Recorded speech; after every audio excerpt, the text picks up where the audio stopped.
and I'll turn it over to the presenters to introduce themselves. Hello, my name is Vicka Bell-Robinson, and I serve as an Associate Director at Miami University. I am interested and happy to be here. Hello, my name is Victoria Suttmiller, and I'm the Associate Director of Residence Life at Northern Kentucky University. We wanted to begin today by talking to you a little bit about our journeys and why we think this is a really important topic for not only individuals in housing and residence life, but for people in general.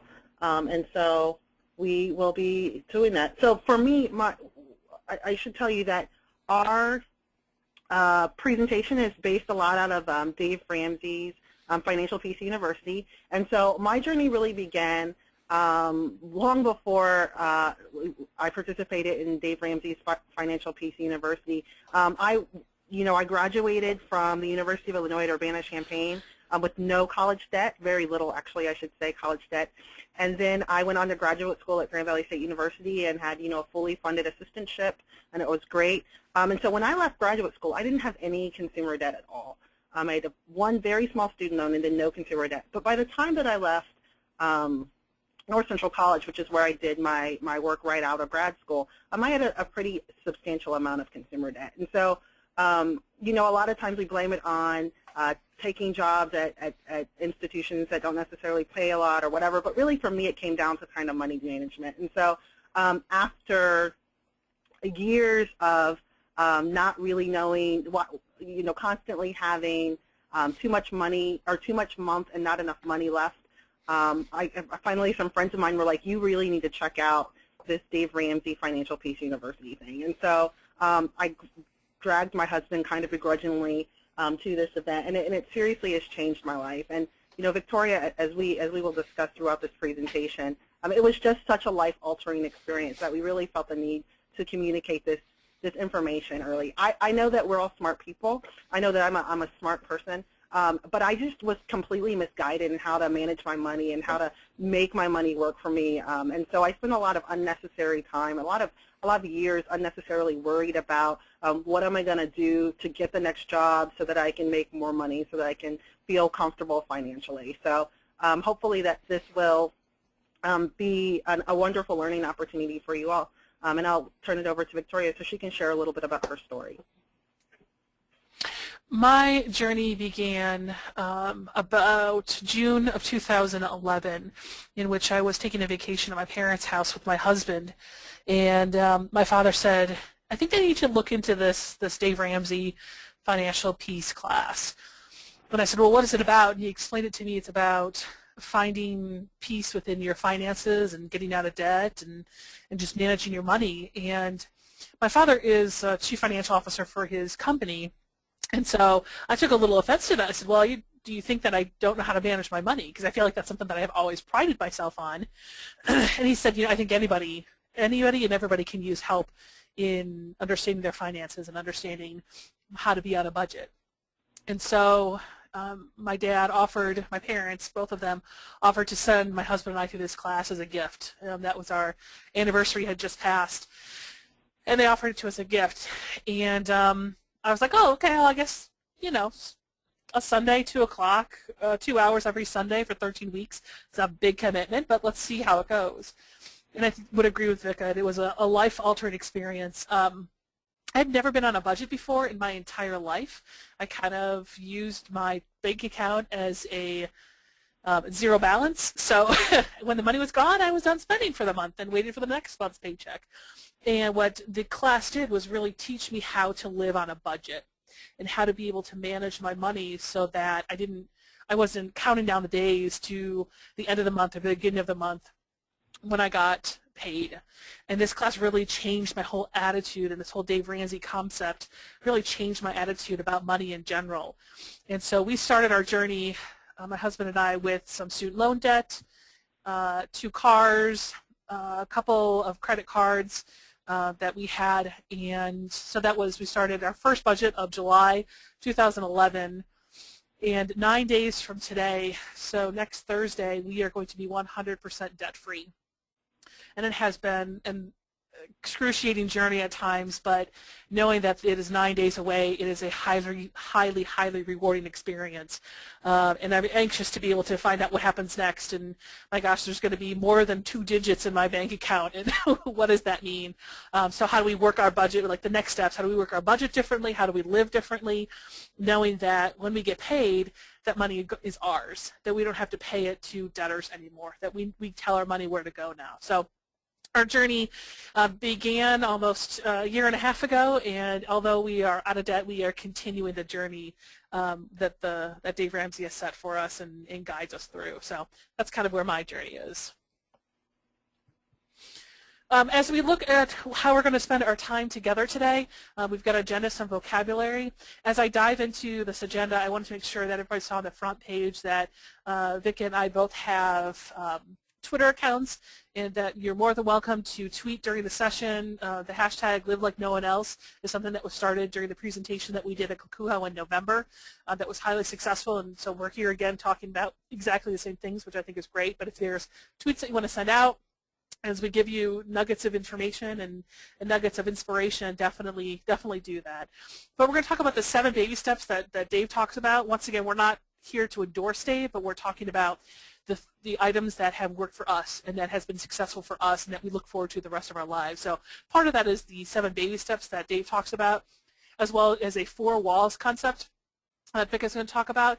And then we're going to dive into some of the budgetary things, which I think is the basis for anybody. You don't have to agree with Dave. You don't have to agree with what the baby steps are, but you have to be in a budget. And a year and a half ago, I fought that with every sense of my being. And there are days still that I fight being on a budget. But it's the foundation for managing your money and making sure you have money at the end of the month so you're not counting down.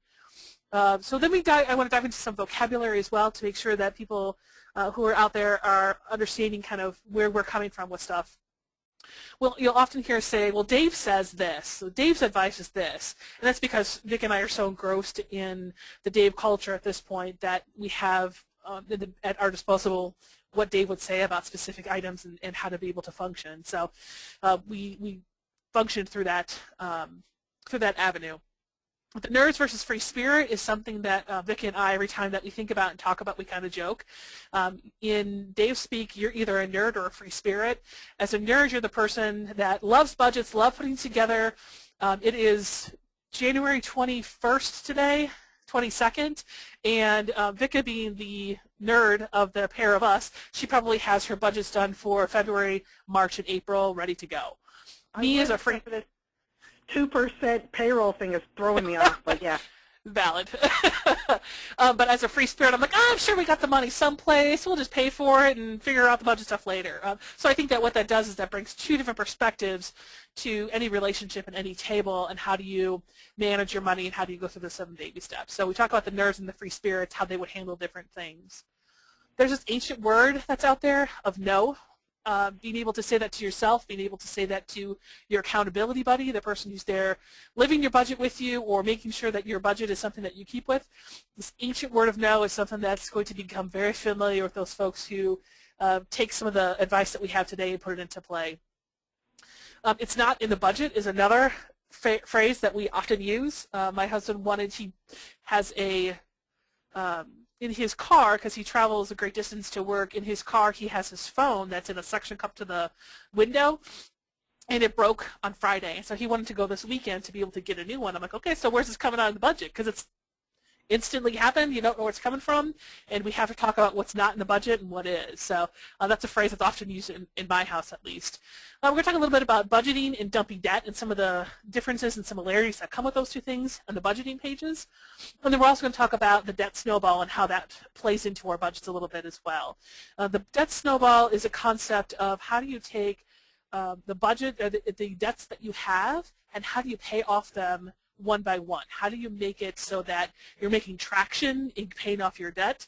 And how do you get to a point that you're completely debt-free?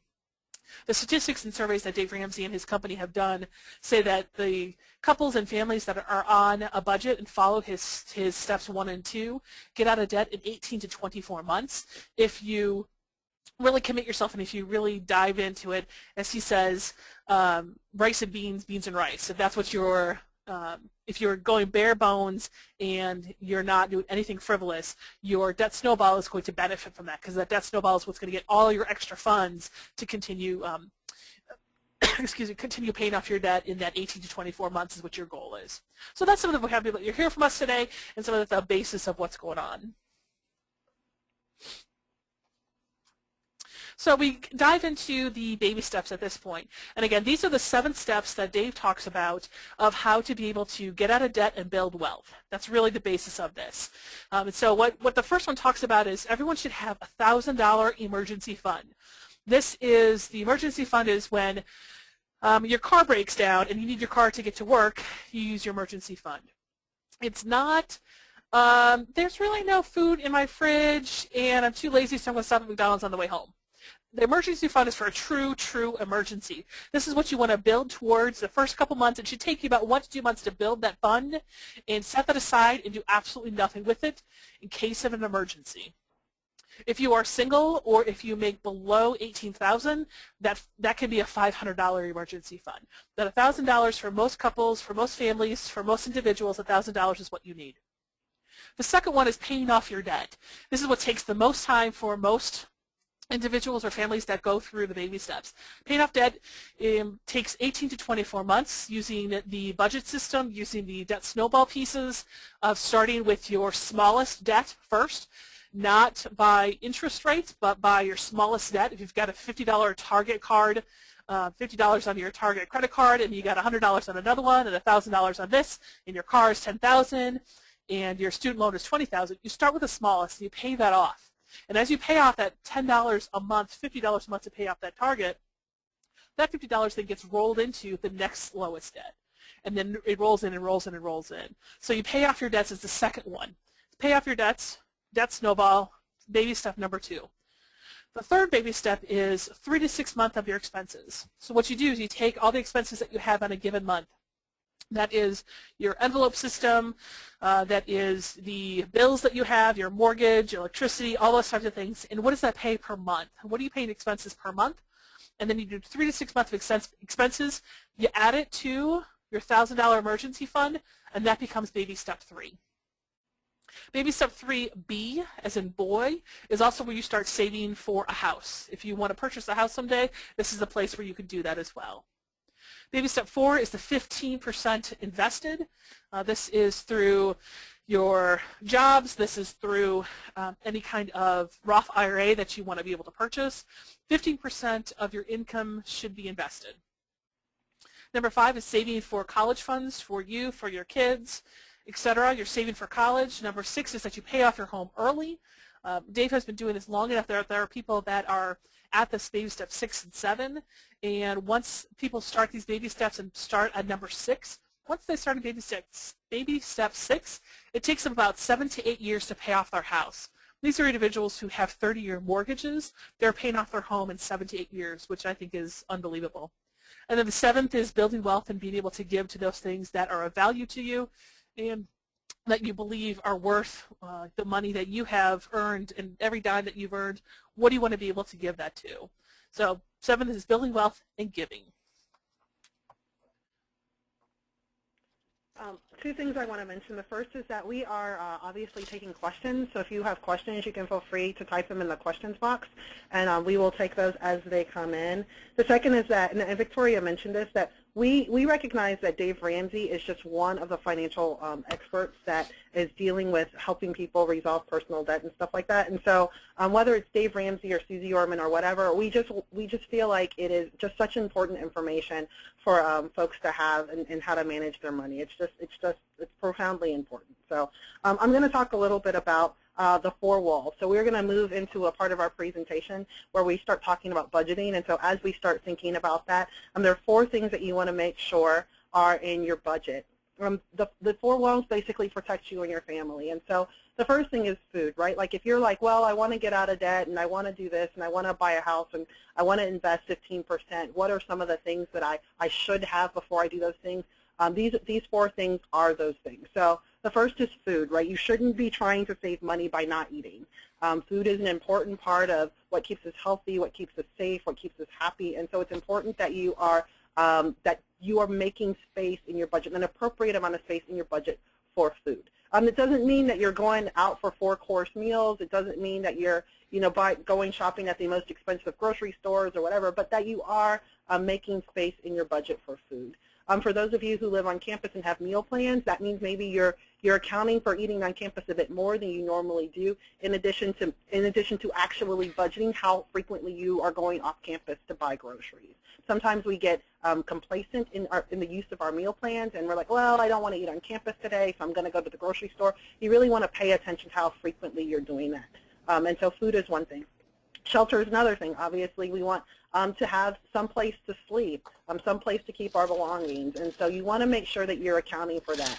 Again, for folks that are living on campus, you may say, well, I don't have any rent right now, and that's great, but you should still account for what that might be. A lot of folks would use this line, if you're not paying rent or a mortgage right now, what you could use this line for is future furniture purchases, down payments on first and last month's rent. Those kinds of things are often due when you do move off campus, a house down payment, but you want to make sure that your budget is built to account for shelter, even if it's currently being taken care of. Basic clothing, right? Like you don't necessarily need to go to the most expensive stores. You don't necessarily need to buy the newest clothes, but there should be something in your budget that allows for or accounts for a wardrobe. As there I assume are some new professionals on this line, you want to make sure that you're slowly building your professional wardrobe so that when you do go and you have a job that requires you to dress up every day, that you're not suddenly going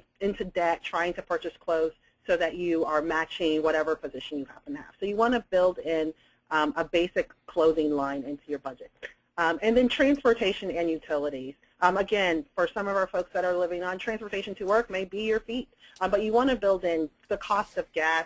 You want to build in car repair. You want to build in those things if that's how you're commuting. If you're in an urban city like Chicago or other places that have public transportation, you want to build that into your budget. You want to make sure that that's accounted for, as well as utilities. So heat, water. I know one of the shocks when people move off campus is like, whoa, I'm used to this kind of middle-class lifestyle. I'm used to internet. I'm used to cable TV. I'm used to lights and electricity and all of that stuff. And so that stuff all costs money. We don't necessarily see that it costs money when we're living on campus, but when we move off campus, those are certainly things that need to be accounted in your budget. So building now, regardless of where you're at in the field, building that idea now in your budget is a great place to start your budget.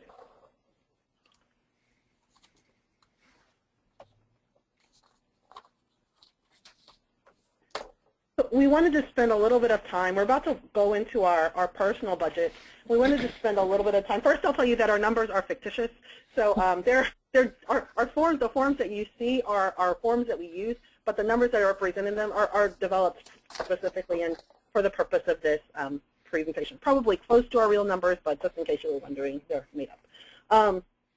So some of the things. So when I sat down to do a budget, the first thing I thought was, well, what would I want to spend my money on? What are some things that I want to spend my money on? Now, I had the foundation of the 4 walls to do that, so I knew that I needed to account for gas, and I knew I needed to account for groceries. I knew I needed to account for my mortgage. I have 3 children, so I needed to account for daycare because that helps me go to work. And so I put those sort of necessities in, and then I started thinking about what are some other things that I'd like to put in my budget. And my budget has evolved over time. I started, Victoria mentioned doing the class in July of 2011. I started a different class at a different location around that same time. And it, similar to Victoria, I was resistant to the idea of having a personal budget. But when I actually sat down and thought about it, I thought, well, I could put anything.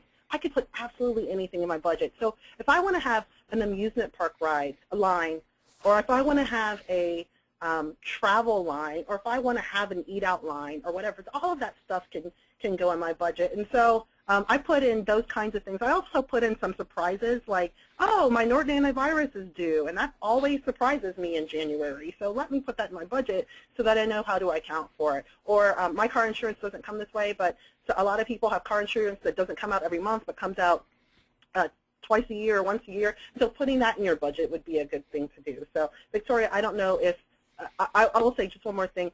So the idea behind a budget is that you're giving every dollar that you see monthly a job. that it exists in your income exists to serve a function, and that function can be as specific as paying your rent or buying groceries, or as broad as a miscellaneous line, but that you have thought about, you've sat down, written out on paper a plan to spend your money so that you're paying attention to where it's going and it's not just happening to you. Yeah, and when we were talking about budgeting with my husband and I struggled a bit because I didn't want to have to think about, okay, I am out of shampoo and I need shampoo, where's that going to come from? Or think about my monthly medicines. I wanted to make sure that that can be planned for. But if I go to the doctor because I'm sick on a Tuesday and it's the middle of the month, I want to make sure that I feel secure enough in our budget that I can go to the doctor and pay the copay, and then if they give me some medicine, I can go and get that prescription filled and not have to think about, well, it's not in the budget, I can't go to the doctor. That made me nervous and that frightened me. So when we were thinking about our budget and how that was all going to play out, we really separated our budget to a couple different areas. You know, those monthly bills, the cell phone bill, the renter's insurance, because we were renting a house at the time, the kind of things, the bills that we had every month. Then we had envelope system, so our line items that we spent every month. And so these are the envelopes that were okay getting down to zero if we wanted them to, and it would just refill the next month. And then we had a third category, which would be a medical line for the doctors and the prescriptions. It was a toiletry line so that when I ran out of shampoo, I could go and purchase some. I'm also a couponer, so when I found a good deal on shampoo, I went to purchase several of them, kind of a thing. And I didn't want to have to be limited by budget. Okay, that's the free spirit in me. I didn't want to have to be limited by that budget, but work it so that I could have both of those two worlds in my life. And so we really created a budget that worked for both of us to have all those things simultaneously working together and being able to still have money left over at the end of the month so that we could throw it towards a debt snowball, or we could do whatever we wanted to do with that money so that we could get out of debt faster. And the good thing about the budget as well is that this was the restrictions, but it doesn't mean that we couldn't find other ways to make money throughout the month. So my husband has picked up a lot of extra hours at work. He works in a factory, a production line, and so he picks up extra hours, and we don't actually have to put those into the budget, but we can put those directly into baby step 2, into those snowballs. So our budget then had enough to have another form that we didn't have to actually put into the budget, but that we had extra money that we were keeping track of. So we have all these things kind of simultaneously working together. And so we needed to find a way to organize it all. Although I'm a free spirit, I've got some Myers-Briggs J, and so I needed to see it in the binder. And I thought it would be cool to be able to see where we were June of 2011 and then where we are in January of 2013 when we get out of debt. So we're able to go back and look at our budgets and how has it changed and what line items have been different excuse me, throughout that year and a half.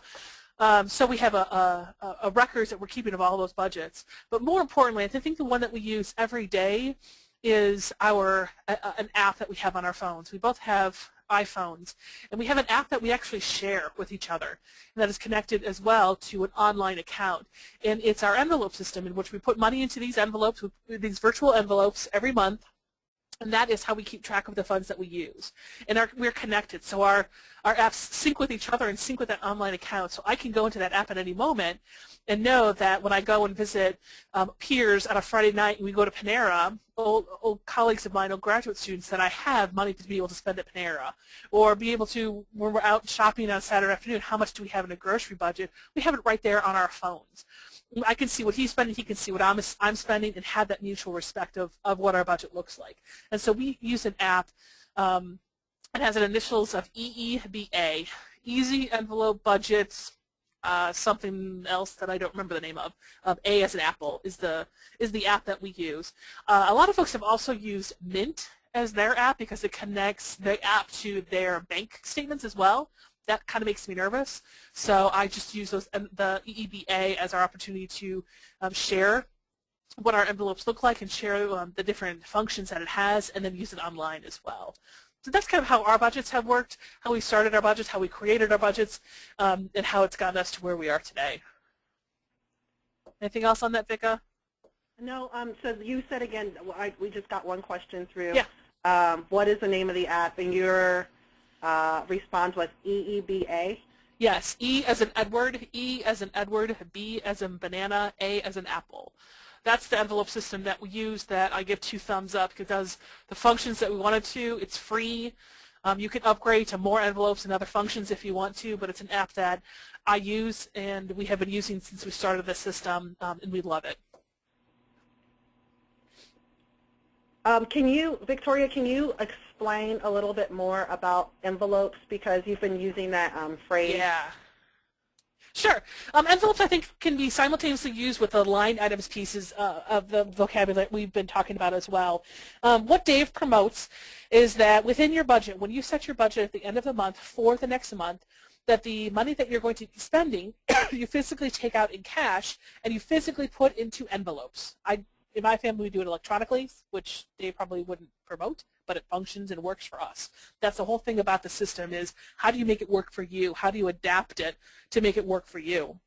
But what the envelope system is physical envelopes that you can put cash in, and when you go to the grocery store, you take the grocery envelope. And when you're at the store, that's all the money that you get to spend, because that's the money that you and your partner agreed upon at your budget committee meeting the month before and said, okay, we're going to put $100 in the groceries for this month. You take that envelope of groceries, and that's the money that you get to spend. That's all that you get to spend on groceries for that entire month. And so you have the number of envelopes that work for you.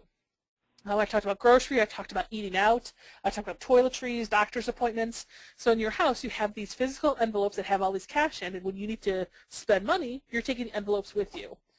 Dave talks about the fact that physical dollars are pain, and that when you give your $20 bill to pay for dinner, there's an amount of pain that comes with that.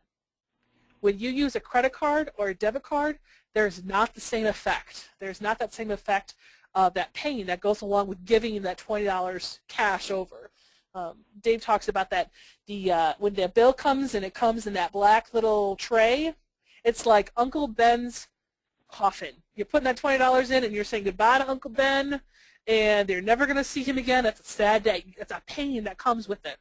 And so Dave promotes using the idea of physical envelopes with physical cash to be able to spend the money out of. The budgets that you have, that's how you spend your money. I talked about the EEBA as a virtual envelope that we use in my household to be able to do that same function. And we do use a debit card to be able to pay for items from those envelopes.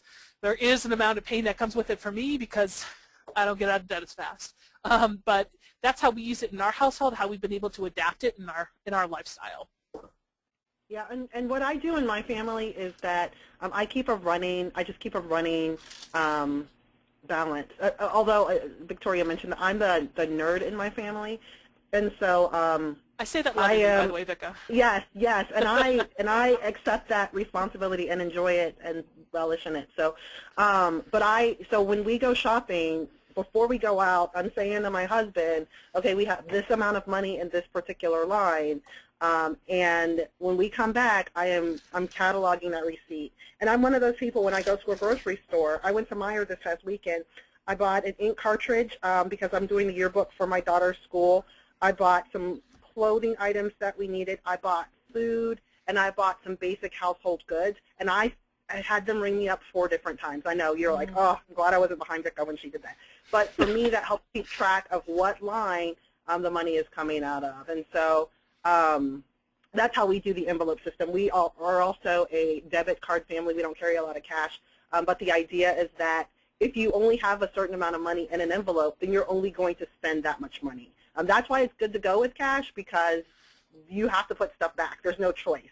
Versus if you have a debit card and you're like, well, I'm only gonna spend $20. Oh, well, it came up to 25. Well, that's still kind of close. If you only have $20 in the envelope, and it's physical cash, then you really are only going to spend $20. You have no choice. So that's some of the benefit of using actual cash and real envelopes. But neither Victoria or I use that system currently. Maybe I think we're ready to move on. Okay. So this is an allocated spending plan. This is a sample sheet from a book that Dave Ramsey uses with his class. As you can see at the top, so in this particular instance, the person gets paid 4 times during the person has, there's 4 weeks in a month, the person gets paid several times over the month, and they're allocating their spending. And so at the top, and Victoria, if you could use your mouse, and we'll see how this works. Okay, yeah. At the top is their obviously the date, and then there's the 650 is the income for that particular part of the month. And then they are just working their way through their budget, through their allocation, and deciding what they're going to spend it on. So the first thing that's after the 650 is $75. So they decided to allocate $75 of the 650 to charitable giving, which leaves $575 left in their budget for the remainder of this portion of time. Then they're going to take, of that $575, they're going to allocate $50 to the emergency fund, and that leaves them with $525. If you work down the list a little bit more, so this is still in that first week, that 8-1, they have a housing line, and they within that portion of their budget, they've allocated $50 of it to replace furniture. Moving down, it looks like they have I would assume a $100 electricity bill, so they've allocated $100 of the remaining $475, and so that leaves them with $375. $50 for water, that leaves them with $325, and then they've allocated sort of the final portion of this portion of their paycheck to $300 for groceries, leaving $25, and the last $25 goes to restaurants. I'm having a little bit of a screen issue, so I can't. Oh no, that's not good. So then in the August 8th, you'll see again their income is $850. In this particular part, since they've already taken care of charitable donations and the emergency fund, they go back down, and so this looks like this is when they pay their mortgage. And so they have $850 that they've received as income. $750 of it is going to their mortgage, leaving $100 for the rest of this sort of pay period. If you work your way down, $50 is going to gas, leaving $50. $25 goes to phone, leaving $25. And then the last $25 goes to pay their cable. And so what you'll notice is in the first part of the month, they took care of food and utilities. In the second paycheck, that's when they handled their mortgage. And you know, that probably has a lot to do with when things are due. And so if the mortgage is due after the electricity bill, then you pay the electricity bill with the first paycheck, and you wait until the next paycheck to pay the mortgage. Then if you look in the third column, they've taken care of all of their responsibilities, and so they haven't necessarily allocated anything in particular that we can see. I think this might be, in real life, a 2-page document. And so it could be going to savings, it could be going to that Snowball, it could be going to other places. But the idea is that the point of this sheet is to show you how you start with, you know, your larger amount, and then you work your way through your budget to attempt to figure out where you need to put what money when. I think the other thing about this form is that it makes it, maybe this isn't for all, but I think it makes it look a little bit simple, because you've seen that you get a paycheck big enough to be able to put all your mortgage from the one check. Sometimes there's going to be times in which you're going to have to pay that electricity bill, but it's going to have to come out of 2 different paychecks. And so there's going to be a line here for electricity and a line here for electricity, and then you're going to pay it at this paycheck. So there may be times in which sometimes your bills are going to have to be split to build enough money in that line to be able to pay that specific bill or that specific debt. So just be cautious of that as well.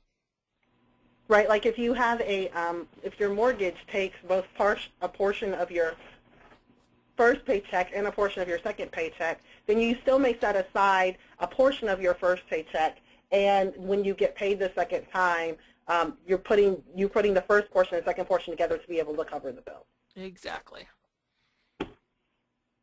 So this is the easy form to be able to look at to say, how are you spending all your money on paper before the month begins, so that the month doesn't happen and you're like, where did all my money go? This will help you define where that money is going in your budget monthly committee meeting. You want to have before the month begins and before the budget is set, to be able to make sure that this is clear by both individuals, by all individuals involved. If you're single, and you're doing this by yourself, that's okay. Find someone who's going to hold you accountable. That this isn't the person that you go shopping with and you're like, ooh, I love those new shoes, and they're going to be enabling you to get those new shoes. They're going to be the person that's going to say, is that in the budget? Can you really afford those shoes this month? That's going to be your accountability person right there. Your accountability buddy is going to help you make sure that you're sticking to this $300 on groceries and $25 on restaurants per month. So you're gonna want that person, and you're gonna want to work with that person each month to make sure that they're holding you accountable to what your budget looks like. Yep. Cool. I think we're good. Single income, one paycheck a month. So this is an example of a budget that I did for our graduate students at Miami, and it is, you know, again, the numbers are near where our graduate students see a monthly income. And basically, for me, part of what helps me budget is the fact that I have to be able to understand it. Like I can't be intimidated by the technology. So this is a basic Excel spreadsheet. There's no crazy formula associated with it. It's really just addition and subtraction. And at the end of the day, you want your and you'll see on this budget that the total remaining amount is 0. So there's an allocation for, and there's 2 examples of this budget. What you see on the screen in front of you are 2 examples, one with a car payment, one without a car payment. And so same salary over the course of, Miami University grads get paid monthly. And so over the course of the month, this is the approximate income that someone could expect. And then we're just working through the budget. So monthly bills first. So I'm going to pay for my car and renter's insurance. I'm going to allocate some money to groceries because maybe I have this special bread they don't sell in the market, or I want to make sure that I buy fruits and vegetables or whatever. For whatever reason, I want to buy some food off campus from a grocery store, so I've allocated some money for that. And then we know that traditionally in residence life we socialize around eating out, and so I think it's a smart idea to allocate some money for that out of your budget. It doesn't have to be a ton. I don't, you know, we could have a whole nother presentation on whether or not we should socialize around eating out, but we currently do. And so I think it's important to allocate that. So this person has allocated that. We have cell phones, and I know people are like, whoa, $100 for a cell phone. That's really low. That is probably what this person can afford.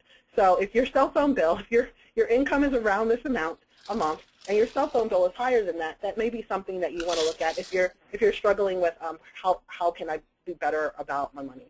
This person has a Netflix account just for fun because sometimes the cable on campus doesn't offer enough. And then, you know, there's some miscellaneous things, medical needs. Victoria mentioned medicine earlier. Some people have prescriptions or whatever. So this person's just budgeting. It could be something as static as you know, I have a prescription that I have to get filled every month. It could also be I got a cold, and I don't want to take that money out of my grocery line, and so I'm just going to allocate $10 in case I have a headache and I need aspirin. So it can be that. This person has been able to allocate a little bit of savings, particularly if you're a second-year graduate student getting ready to job search. It's a good idea to be thinking about some of the costs associated with that thing, even if you're the job search. Even if you're going to be fortunate to have institutions pay for your on-campus visits, there's other costs associated with that. So you want to put some money aside for that. In this particular instance, this person has a car payment, yes, and so their charitable contributions, they unfortunately can't do that. Maybe they're choosing not to, but there's not really any money for them to do that. Car repair, they're budgeting a little bit, oil changes, that kind of stuff. Gas, hopefully it's, you know, where it currently is, and they have a pretty fuel-efficient car. And then a little bit of closing money. So just an example of what a sample budget could look like. You'll see that in the debts owed part, they have a credit card and a car payment. Again, a $200 car payment's not awful, but it's still, when you're making $620 a month, a big use of your income. And so in this particular example, there's a $200 car payment and then a $30 payment on a credit card. The other side of that is basically the same example with no car payment. And so this person doesn't necessarily have a car payment, and so the insurance could be, the car's older, so well, it should be less expensive to insure, but there may be other car costs associated with it, so they've put that in there. So maybe it needs a little bit more a little bit more, or maybe their renter's insurance is a little higher. But in this particular instance, it's a little bit more. And then groceries, same allocation for groceries, a little bit more because the person can, because they don't have that $200 car payment, they can afford to eat out a little bit more. So instead of a $50 allocation, they have a $75 allocation. They still have the same phone bill. They still have the same Netflix. And then in terms of miscellaneous, they can afford maybe some cold medicine and an aspirin in this particular line. So because they don't, again, have that car payment, they put more towards car repair because their car is older, and so they may need, in fact, some more expensive repairs. They can do gifts, which is good. They couldn't do that in the previous budget.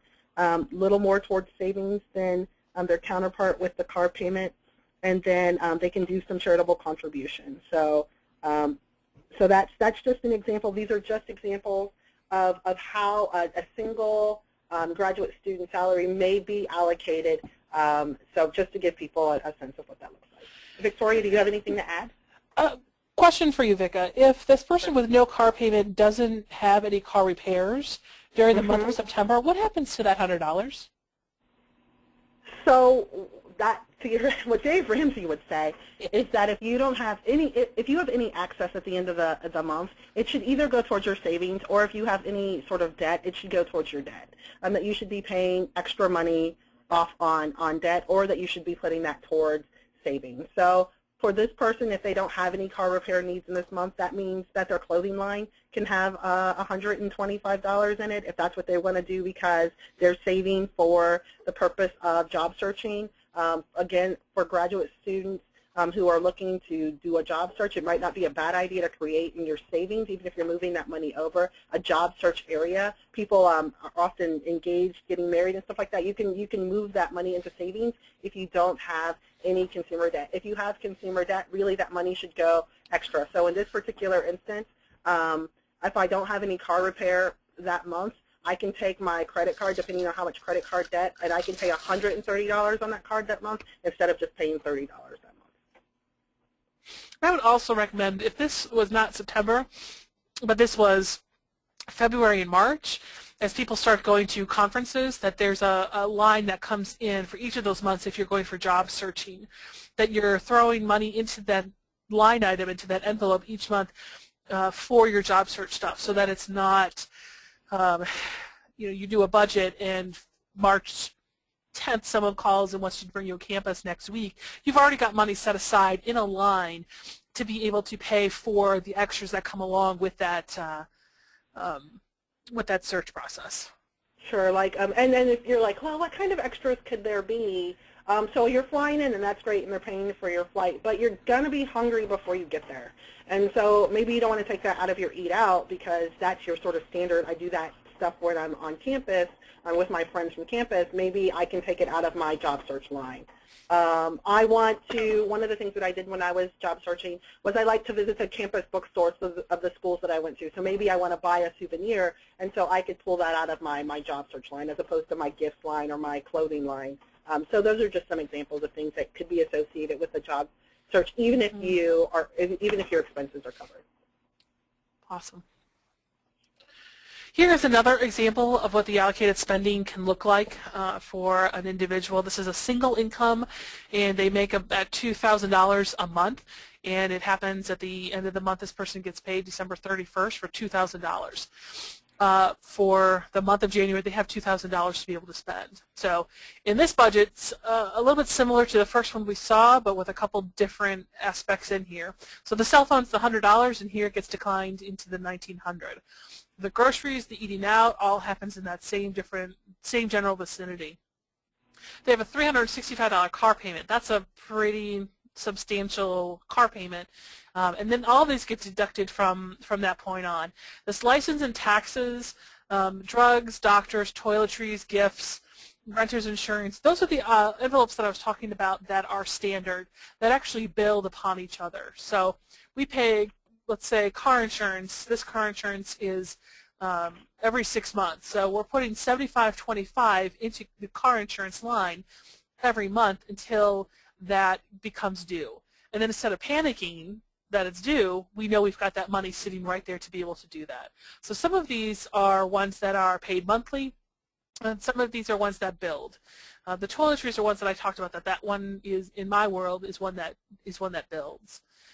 Gifts, we on our budgets include Christmas into that, so we throw money into that every month for birthday presents that are coming up, anniversaries, a goddaughter gift, and Christmas itself. So we know come Christmas, whatever is in there, that's how much we can spend. We also have this blow line, and this is something that has been really flexed throughout our past year and a half together. This started off with, well, we've paid everything, we've put money into the toiletries, into the gifts, how much we feel like we're going to pay every month. But this is a paying homage basically to our old ways. This is paying homage to me being the free spirit that says, you know, every once in a while I want a piece of gum, and so I'm able to go into my blow money and buy some gum. If I want to be able to, I'm trying to think of something fun. That's a really good example of, like, we were having a holiday party and you needed a crock pot. Yeah, so every year at Miami, where I was a recent employee, the central staff, the professional, gives a holiday party to the professional staff, the entry-level staff. And the item that I wanted to make, I wanted to be able to put in a crock pot, but I didn't have one small enough. And it was only $5, $10, something like that. Well, I had enough money in my blow money to be able to spend on that item. So it came out of my blow money. There's nothing really here that says household items, anything that would match that, but had those couple dollars of my blow money to be able to spend on that crock pot to be able to use that at that event and actually subsequent events. That was a really good purchase, by the way. But blow money is a great place to make that happen. I also actually use my blow money differently than what others may use. There is Greek events on campus, and they compete against each other.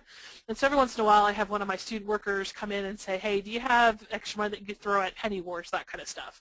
I've actually gone to the bank and pulled out rolls of coins to be able to give to them, and that comes out of my blow money.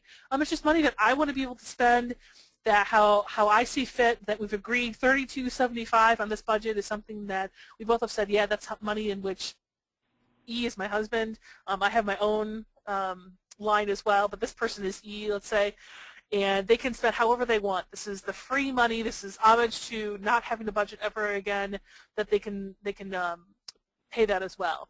So the example that I just had given about the Greeks and the penny wars could come out of the giving line. Where that would be. Doesn't look like there's a giving line on this one, but could be on a giving line, or it could be out of the blow money. And that's the flexibility that you have in really defining what each of these are for you. The entertainment one is something that we really define for us. So this could be going to the movies. This could be something that we both agree upon. I like going to those painting classes for 2 or 3 hours. You can go and they'll show you how to paint a picture, painting with a twist and that kind of a thing. So every once in a while I convince my husband to allow me to spend most of that entertainment budget so that I can go with my mother-in-law or go with the girlfriends to be able to do that. So it is a flexibility piece that we can use that together or use that separately when it comes to what these line items are. This person has the debts that they have are a Visa, Chase, and Sallie Mae. So they've got 2 credit cards and they've got a student loan debt that they're currently paying off. So when we talk about the debt snowball, this person has 3 that they're trying to pay off and a car payment. That's why these 4 are in red.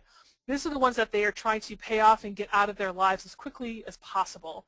And so what would happen in this person's world is that the Sallie Mae, the Visa, and the car payments are all a bare minimum. They are paying the minimum payments on each of those items. The Chase is the lowest payment, which means that's the one that they're currently working on paying off their Chase card. So each month they know that at least $65 of their budget is going to the Chase. Now I've just talked about the blow money. I've talked about gas, groceries, eating out. These items here in green are going to be the ones that you may use all of it, but you may not as well. So if we spend $150 in groceries, that's fine. But if we only spend $140, there's $10 left over at the end of the month. That $10 goes into the Chase the next month. You can add that to the budget, or you can add that to the $65 that you would have on your next month's budget and just add that $10 to it. So it's going to be $65 on your budget, but this check you would send, the electronic check, the payment that you would spend would be actually $75. So once the Chase gets paid off, that $65 doesn't have to go to Chase anymore, because yay, you can celebrate you've paid off a debt. That $65 would then get added to the $92. So Visa is actually not only getting the base of $92, but it's getting $157 towards its debt. So it's snowballing into the next debt, and it's getting paid off even faster. And then once that $157 it gets paid off by Visa, paying that off, that $157 then gets added to the $365. And now you're paying over $500 for your car payment, and that's going to hit it even faster. So that's how a snowball would work in this example of this budget as well. So I just kind of wanted to throw that in there, Vicka, too. Yeah, that's great. Yeah, we are not 9 days away from paying, although I wish we were 9 days away from paying our debt down, but we did pay off a pretty substantial bill. And so what we've been able to do is take approximately $300 that we were paying every month. We'd already sort of increased what we were paying on that bill. We've taken the entirety of what we were paying on that bill, and we've just laid it on top of another bill. So our minimum balance for one of our bills is like $200. Our minimum amount due is like $200, and we've taken the $300 and just laid it on top. So now instead of paying $200 a month on this bill, we're paying $500 a month. That's so awesome. That's going to really eliminate it quite significantly, pretty quickly. And then we'll take that, yes, because we have consumer debt, and that combined so that now $500 will get laid on top of whatever bill is next. And then I think we're close to done, which is good. But that's a good way to really go through that. And you know, Dave Ramsey knows that we've all heard that, well, really you're supposed to do it with the interest, and you're supposed to look at that, and doesn't it make more sense? And he likes to joke that if we were using math, we wouldn't be in debt.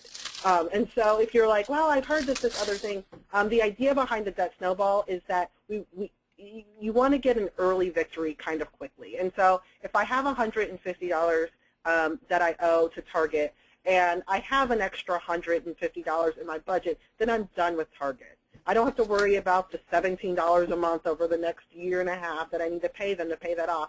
I'm done with that debt. That's gone. And now I can take the $17, not necessarily the $150, or if you had an extra $150, now I can take that money and pay it on the next. If you do it the other way, if you do it on the low interest, it could be that bill is tens of thousands of dollars, right? And so just because it has the lowest interest rate doesn't mean that's the debt you should start with, because it's going to take you longer to get there, and that might kill your motivation. And so the idea is that you get a victory early, and that motivates you to keep going. And we decided to start with a not our smallest bill. We started with the bill my husband felt like was going to make the biggest difference when it was paid off. And it took us a really long time, but I will tell you that feeling when we no longer had that bill and we could then choose to put additional money on another bill versus having to just pay the minimum amount was a wonderful feeling. And now we volunteer really every month knowing that we only owe $200 on this bill to pay, you know, a substantial amount on top of it. And we're choosing that. And that's a lot different than having to pay. We're choosing that. So we definitely, even though we still have debt and we're still owing, we're choosing that, how to deal with that owing versus having to hope that, you know, we're getting just scraping by. And so we're choosing that. And there's some liberty in that. As well, even though it's still debt, and debt's bad. I think it's interesting that both in Victoria's example and in the previous example, and actually in the next example, we have the debt in red. It stands out as red because it's bad, right? It's hot. It's what you want. It's caution. It's a stop sign, right? Like that's what you want. What you want is that debt to eventually go away. And so I think using the color to sort of remind yourself, like this isn't normal. Normal is green. Red is not. That, you know, you've heard organizations say we're in the red. Red is not good. And so I think it's interesting to note that on our budget. So. You know, Vicki, you talked about celebrating not having to send that payment and knowing that you don't have to pay the Visa or the Chase or whatever anymore. I didn't feel that. I didn't feel that, oh, okay, I don't have to pay that car payment anymore. I think I felt it more. People said that you're not going to feel it when you don't have to make that payment. I'm like, it didn't impact me then. I think the impact that it had for me was when I got my title in the mail. Mm-hmm. And that I had the ability to say, my gosh, I paid off my car 4 years early, and here's the title to prove that. And here's the title that has my name, complete ownership, a letter from the bank that says paid in full. All of that is in my possession. So I think for me, it was the little victory of having that ownership piece of paper in the mail in my hand, not sending that money. So that's another victory that comes into play every once in a while. Is that's the motivation that I had, is that small victory of having it in my hand too. Yeah, and similarly, Victoria, when we have a Target card. It may or not be reflected on the next thing, but we have a Target card, and it's it's coming down, but it's still kind of up there. And so what's nice is when it comes, because we're paying so much more on it right now, when it comes, I know that it's not going to be paid in full. Like, that's not the bill that's coming next. There's an amount it's due, and we have to keep working on it. But I look at what the interest is that I've been charged. I look at, now because the law changed, it says, like, if you pay this amount, you can have this paid off in 3 years. I look at what that amount is, and those things go down too. And so even if you're like, oh, I owe $10,000 or whatever it is, there are other ways to find victory every month in the bills that you are paying. Yeah, my husband is finding victory because Sally Mae, who lives in our second bedroom, is the one that we're paying off, the last one to pay off. And he has found joy in every month when he gets the bill. Your next bill is due June 30th, 2020. He's enjoyed seeing that future. He's like, okay, we have 8 years that we don't have to pay anything, and he's enjoyed seeing that as his small victory as well. It's been fun. Because Sally Mae they don't have any interest in you paying now. They want you to pay in 20 years, because if you do that, that means they're continuing to collect money from you. And so they don't want you to pay. We had a few years ago, we had our credit card do that, where we had paid, and they were like, oh, you don't owe again until July. And we're like, what? It's because it helps them stay in business if you owe them money. And so the faster that you can not owe them money, the faster that you can be released from that, and they'll go find someone else. Say bye-bye.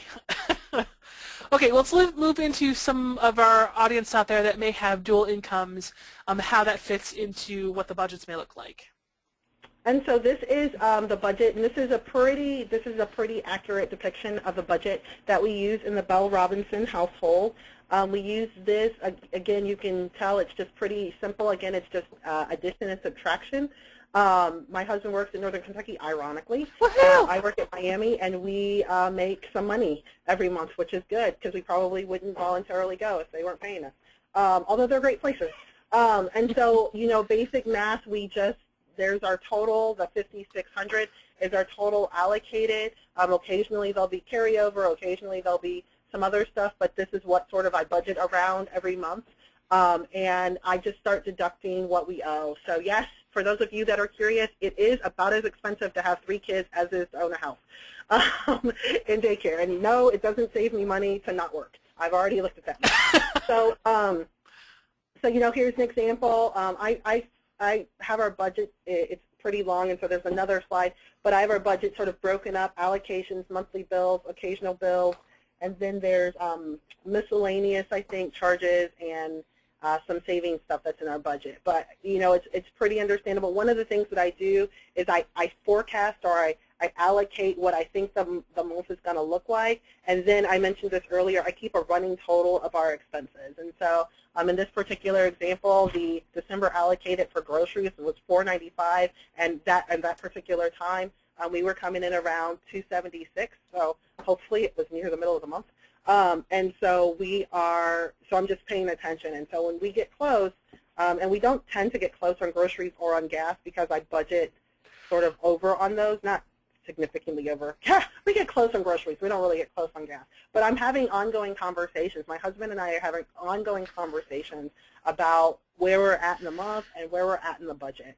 This is our way of keeping track of our envelopes. And so And it has transformed our marriage. We used to always, and my husband's a very nice man, but we used to, this was the thing. You know, we didn't fight about kids. We don't fight about a lot of things, but we were fighting about money. And for me, it was because I was stressed out about it, because I never felt like there was enough of it. And for him, I think he too was stressed out about it, and he would not want to talk about it because he didn't want to appear stressed out, but he was stressed out too, just in a different way. And he's a free spirit, Vicka?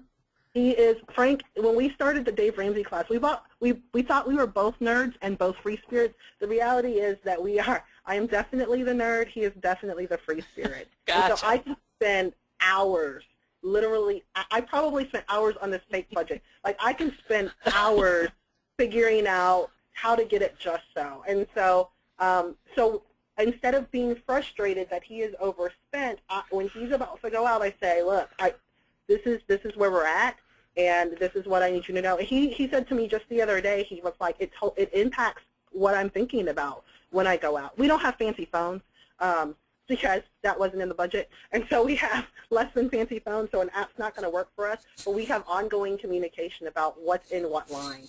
And I know that for some of you who may not be doing this, you may be like, that just sounds so restrictive, but I can't explain to you how freeing it is to know that we have this amount of money allocated, and there's no need to worry because it's allocated.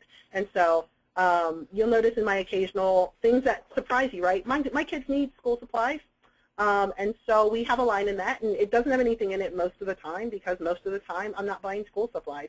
But occasionally, say in August or July, I'm gonna go out and buy school supplies, and knowing that I've thought about that, I've allocated for it, makes those moments in the year a lot less stressful.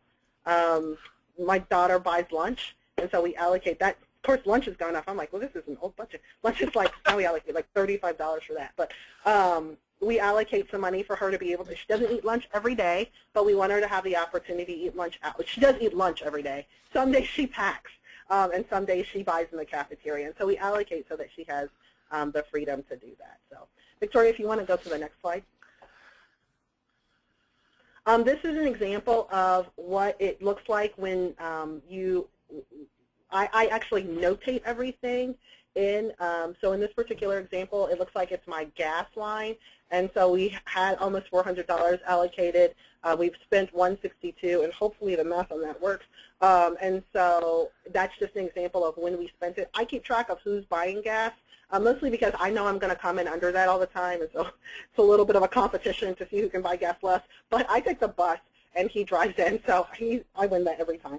But I keep track of that, and I do that in my grocery line. I do that in any line where there are multiple expenses.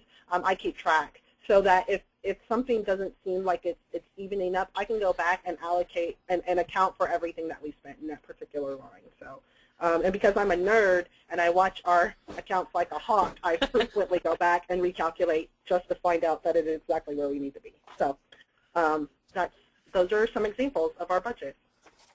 This is the bottom part. So you'll see, and you may be wondering why some of it was yellow and some of it wasn't. My yellow lines in the miscellaneous area are lines that are really pretty flexible. So Victoria has a blow line. We kind of have a blow category. So gifts you aren't really a blow. I can sort of choose when I want to buy gifts, who I want to buy them for, how much I want to spend on them. And so for me, that line feels a lot more flexible than, say, food or what's something else, Netflix or something else. So it goes in our miscellaneous line. My husband has a miscellaneous line. I have a miscellaneous line, and we have a family miscellaneous line. The reason why we have all three of these lines is that if we did not have a family line, I can almost guarantee that my line would become the family miscellaneous line. So in an attempt to be more fair to myself, I allocated, although I still share, but I allocated my own line as well as a family miscellaneous line. That way, if I want to go buy a crock pot, I don't have to feel like I'm taking fun away from our family. So our family miscellaneous line, we went a few weeks ago to Chuck E. Cheese. We did not eat at Chuck E. Cheese because, well, you know, the food's not that great. And we didn't want to use our family eat out line to go to Chuck E. Cheese. So we pulled money out of our family miscellaneous line, and that's what we used to pay for tokens. We then did go. If you guys are like, oh, I can't believe you took your kids to Chuck E. Cheese and didn't feed them. And we went across the street to Golden Corral, which was a much better deal and better food. So So we did that instead. And then, we allocate for shoes and car repair and all that stuff. The car repair line in our family, too, doesn't necessarily get something in it every month. We have older cars, and we've been fortunate to not necessarily have a lot of repairs, but when something happens, we make sure that those things are allocated within our regular budget. And then we've chosen, even though we have, oh yeah, I didn't talk about debt. Look at that, I just skipped right over it. So this is a lot of debt, and I would love to tell you that those are definitely made up numbers. So and they're not, there's a little bit of a flaw in that. We have less of those lines represented a year later, but we work on getting our debt down, and so we are paying the minimum on most of our cards and paying more on another one. I'll say, just because I feel like I should share, I'm like, man, this is a lot of red. The Kohl's is gone, the New York Home Company card is gone, the City line's gone. Sally Mae, she likes to live in everybody's bedroom, so she's still there. And then, Chase and Target. So we're making some headway, but we are focused on getting that down. We, however, also have, and I've mentioned in this presentation, 3 children. And for us, it's important that they have a childhood, and that we do things as a family, and that we go places, and that they have things. And so we, are obviously upholding our obligation to pay our debt and to take care of our responsibilities, but we're also aware that we should be saving. We should be saving for our children. We should be saving for things that we want to do as a family. And so we don't save as much nearly as we would if we didn't have any debt, but we do make sure that we are setting aside money for whether it's Christmas or some small vacation, or we do Kings Island season passes every year. We just bought a zoo membership, so we do some of that stuff, but we do save for it. So Dave Ramsey would say you have no business saving for anything after your $1,000 until your debt is paid. I do not disagree with that, but I can't live like that. And the idea behind budgeting is it's creating a budget that you can live with, and this is a budget that we can live with. Victoria, do you have anything to add? I do not. Are there any questions yet? I am not seeing very many. Let me open this box. Questions? I do not think I'm missing any. I don't think we have any at this point. Okay. So I guess we'll keep going. Okay. We're going to dive into the budget sheet that I started with and how that would look like with dual incomes and multiple paychecks. So this is kind of the world that I live in. Having seen this, it is okay to be overwhelmed by the numbers that you are looking at on the screen. I usually am every month when I look at this. But let me explain it. It can be pretty easy. So before, when we looked at the single income, it started with the $2,000, and that's here once again, down the same columns. But because this is a dual income, we have someone who brings in $400 each week. So we've got the $2,000 once a month, and then $400 each subsequent week after that. So how does that all play out in the budget and the bills that are there? So earlier I talked a little bit about this, but here it is in real life. This cell phone bill is $155, but it's not due until the middle of the month. So what they do is they take $100 from the first paycheck and $55 from the second in order to pay that bill. And then this line is completely done. Same thing happens with groceries and eating out. They put some money from each of the weeks, so they put some of the money into each of those envelopes, and that helps in making that come out even easier. Sometimes it can be a little bit difficult to go to the grocery store and only spend $25 or only spend $50, but that's all that is in the envelope. That was a bit of an adjustment for me when I first started to use a dual income budget. Is my entire career has been one that I've gotten paid every month. So I get money at the beginning of the month, and I have the month to be able to spend that. And going into my marriage, having a dual income, it kind of threw that for a loop, because we needed to be able to pay our bills and making sure all that was done, and all of that couldn't happen in the first week or in the first paycheck. So here it is, the first person gets an eating out line that happens on 4 subsequent weeks. So I know that during this time frame, on this week 3, I only have so many dollars left from this 70 that I've gotten. So I may not be able to go out this week because I've already spent some of this. But I may get to this week and say, okay, you know what, here's only have 15. I need to decide how am I going to spend that $15 and not be able to look at that as a $30 from both of those lines. So that kind of was a big adjustment for me. So some of the other ways that happens is, let's look at some of these other line items. So here, gifts, I knew was coming out at the end of the month. So if I were to spend $100 or the gift items here on that first week when somebody's birthday was or at Christmas, I wasn't going to have any money in that gifts until the end of the month. And so I needed to be conscious of when things got deposited. When envelopes got refilled is what we talked, the language that we use in our house. When do the envelopes get refilled? To make sure that we've got enough money to be able to do what it is that we want to be able to do. Eating out was some place that happened. This doesn't show that, but it's $425. If that got split into each of the months, if we were going out with friends here, we didn't have the money to be able to we didn't have enough money in there to be able to do that. So we may have to push that back, or we would have to use that ancient word of no. We can't do it. We can't make that happen. But it's all about planning, and it's all about deciding where you want your money to be able to go. Maybe the no had to come during one of these weeks so that you could say yes during this week. I'm looking down here. There's 2 Sallie Mae bills here, and it looks like each week Sallie Mae got a portion of this budget. $300 that first week, $200, $25, $225, $200.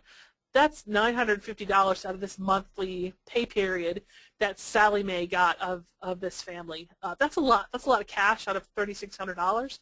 So that's why Sallie Mae typically lives in a second or third bedroom, because she's around for a long time, especially we as educators, and have some of those bills still left to pay.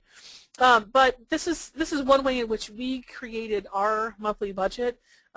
We were able to separate it into different weeks to make sure we'd still fill that $75, that $25, but we may have had to split it over several different months. This was very difficult for me, again, because I was just used to getting my paycheck and be able to pay my bills first thing, make that happen. But now I was paying bills 2 to 3 times a month, and that was a bit of an adjustment. But this really worked for us. We were able to see what it is that we needed to pay, when it was coming out of the paychecks, and then determine when we were able to pay those bills. So this is kind of how the dual income worked, and how we needed to play all of that out on one budget and have that budget committee meeting in December 20th to get ready for the 31st. We know it was coming for that month of January. So that's kind of how that line paid out for us, and how some of these are items that get carried over from month to month, and some that just stay there. So I knew that I wasn't going to go to the doctor and pay a copay of $25 every month, but I knew that that was going to be here in the budget when I needed to go to the doctor.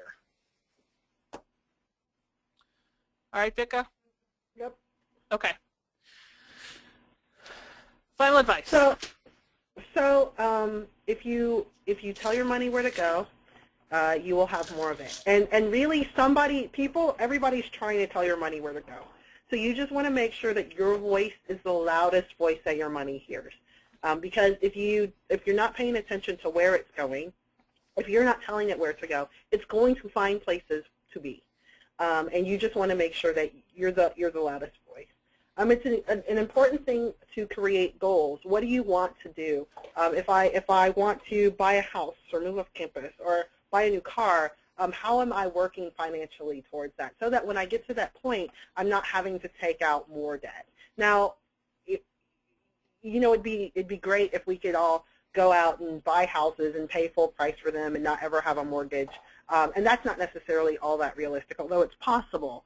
And so how do you reduce the amount, when you have to borrow, how do you reduce the amount that you have to borrow because you've been planning for that expense?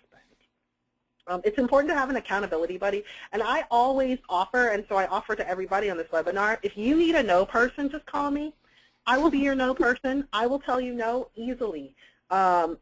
Victoria hit the nail on the head when she said you need to find somebody who is not an enabler. So the person to ask if you should buy something isn't the person who says, yeah, go ahead and you can just charge it. That's not your accountability person. You need somebody who's going to say, do you have this? Do you need it? How will it be in a week if you wait a week to get it?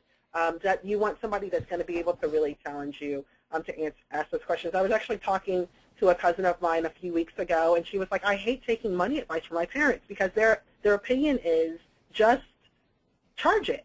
Just don't worry about it. Pay for it later. And so in that particular instance, I am volunteering to be her accountability buddy because her parents cannot do that for her.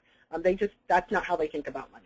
So budgeting is a joint decision-making task, and so it's important to have monthly meetings. I think Victoria's meetings may be a little bit more formal than ours, but it's important to, if you're in a committed partnership, it's important to make sure that each person in that partnership feels comfortable with whatever the budget is going to look like for the next month. And so the opportunity to speak on that is prior to when each dollar gets its home for the month. And then obviously sometimes something comes up and you need to make some adjustments, and you should be having conversations throughout the month too if the budget needs to be adjusted. I talk to our children a lot about our budget, so I think it's important for them to have an understanding that money doesn't grow on trees, and instead of just saying, well, money doesn't grow on trees, I tell them that, mommy and daddy go to work because we want to have lights and we want to have a house, and this is what we do in order to have those things, and those things cost money. And so the other day I have a 2-year-old that I'm trying to potty train, and I said to him, first I said we reached our limit on eating out this month.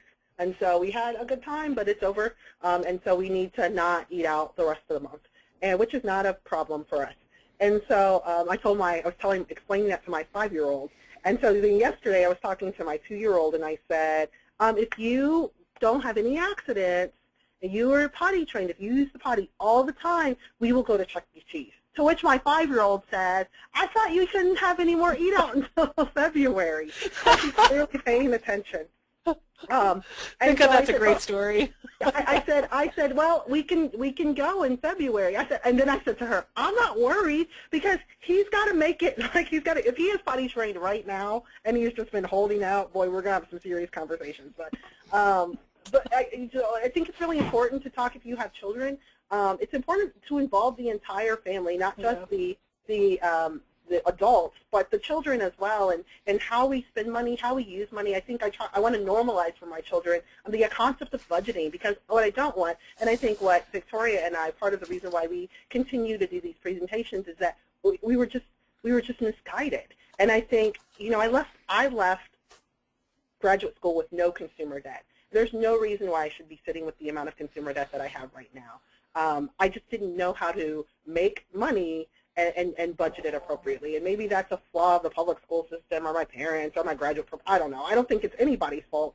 But I feel like a responsibility to help people not repeat those mistakes, including my children. So you can gross yourself in the vocabulary, understand sort of what you're talking about and what that means. And so, again, we talk about Dave Ramsey, but there are a lot of financial folks out there that can help you understand what's going on. We specifically don't talk about investing a whole lot or some of those other things, because right now we just want people to work to get out of debt and to know how to use a budget. And so that's the focus of this presentation. And then if people are making fun of you, people with no money in particular, then you're on the right track. And so if people are like, oh, you can't go because it's not in the budget, then that's a pretty good indication that you're doing something really good. Because everybody's trying to keep up with the Joneses, but they don't know the Joneses have they're broke. They don't have any money. They're mortgaging their house multiple times. They are, going into bankruptcy or whatever. And so don't be so caught up on what everybody else is doing that you're not paying attention to what you're doing. And so I think that can be, particularly interesting when your friends start to buy houses or buy new cars or whatever. You never really know what's going on in somebody's finances. And so focus on you. And as people are making fun of you, it's a pretty good indication that you're doing okay. The other thing I would add to this, if I was to add to this presentational page, is the constant motivation that I needed as a free spirit. I found a couple different ways. In finding Vicka, who just ironically was taking a class starting 5 weeks, I think, after I did, we had constant conversations. I had a class on Sunday, she had a class on Wednesday, and so every Monday and Thursday we were talking Dave. We were talking about what was done in class that week, etc. We motivated other people to take their own class. and to start their own Financial Peace University class and find motivation that way and live vicariously through others taking the class. Other things that I think are important is, for me, again, this is what I have been able to do because I do enjoy Dave Ramsey and what he has to say and how he says that, is I follow Dave on Twitter and I follow Dave on Facebook, and I listen to his radio show. So those are 3 different ways in which I have some sort of contact on a weekly basis with the concepts of Dave Ramsey and financial peace. I joke about this, but in the past 19 months, I have had a conversation about money or Dave or budgets or bills or credit cards every day. Every single day, a piece of my world with my husband has been about any and all of that. So it is a daily conversation that we're having, and it's typically positive because we're at such a good place. It's a typical positive conversation, but it's a daily experience that I have. So being able to listen to his radio show, I think, is pretty huge as well. That has been an opportunity. He's on about 3 hours a day, and you can go to his webpage and you can type in, they'll tell you what station it's on and that kind of a thing. He's also on like iHeartRadio. So there's a couple different places to listen to his radio station, but there are people calling from all over the country, all over the world, being able to hear about their experiences, and Dave gives them advice, but he also does what's called debt-free screens. That when people are debt-free, they can call into his radio show and he'll ask them a series of questions about their debt and how that happens. But then at the end, they do a countdown and scream, I'm debt-free or we're debt-free, and they're able to celebrate those factors together and celebrate that with Dave and his company and their staff there. And I think that is a very cool concept because there is a climax that comes with that, and there's an epiphany, and the individuals who are at the point that they're paying off their house is really a cool concept. So I talked about being debt-free in 9 days, and because my husband is the nerd and I've gone along for the ride and we've enjoyed our experience so much, we're actually going to be on his radio show in March. And so we're going to travel down there and take a 4-day trip and do our debt-free screen in the lobby of his company. And so in the lobby there is a window in which he broadcasts a show, but there's also what's called the debt-free wall, and you can sign the wall that you're debt-free and basically be on air live in the lobby to do a debt-free screen. And so we're going to be able to do that in March, and I just think that's going to be a great climactic experience for us to be able to know that we've come through something huge and we're going on to something even bigger. So there's ways to be able to keep motivated that way as well. That's just really great, Victoria, and it's so exciting. Anytime anybody comes and tells me that they pay off a bill or they're debt-free, I'm just super excited for them. So congratulations on that. Thanks. We did have a few questions. The first, and I've seen this a few times, we'll figure out a way to get the budget examples to you. We'll work with Eric on whether that goes on the GLACUHO webpage or we kind of email them out to people. We'll figure out a way to get you the examples so that you can use them as a template. The second question, and I think I understand this question, but Victoria, this is actually about your slide regarding the reminder about what the 1900 is on the second. What does it say? Can you remind us what the second column in each week means? So 1900 in cell F10 regarding cell phone. This is from Shandy Stewart. Absolutely. So in this week, the paycheck coming in is $2,000. The cell phone the cell phone bill is $155. Only $100 of that is coming out of this week's paycheck, which leaves $1,900. That $1,900 then moves into this line, which $25 comes out of that, and that is the $1,875. So it's kind of a rotating Z-esque throughout this budget, all the way down to zero. Yeah, thank you for explaining that, Victoria. Are there any other questions? Thanks to the folks, Jasmine Clay, I see, Tracy Benner, Magdalene Zander. I got a tweet from Joe Colongo. Thank you all for participating, in addition to the folks that were just listening. So both Victoria and I are ecstatic about this information. We can be reached. I don't know if I think our email addresses were on the first slide. This webinar is being recorded, and so it'll be available on the GLACUHO website. But I think this is a passion of both of ours, and we are always open for conversations with anybody and all about this. So give us a phone call, give us an email, whatever is needed, and we'd love to help with anything and everything having to do with this. So, thank you all so much. I don't know, Eric, do we need to turn it back over to you, or? Nope, we're all set. Thanks again for the great presentation, and if you guys are ready, I will go ahead and end the webinar. All right, thanks everyone. Bye-bye. Thank you. Thank you.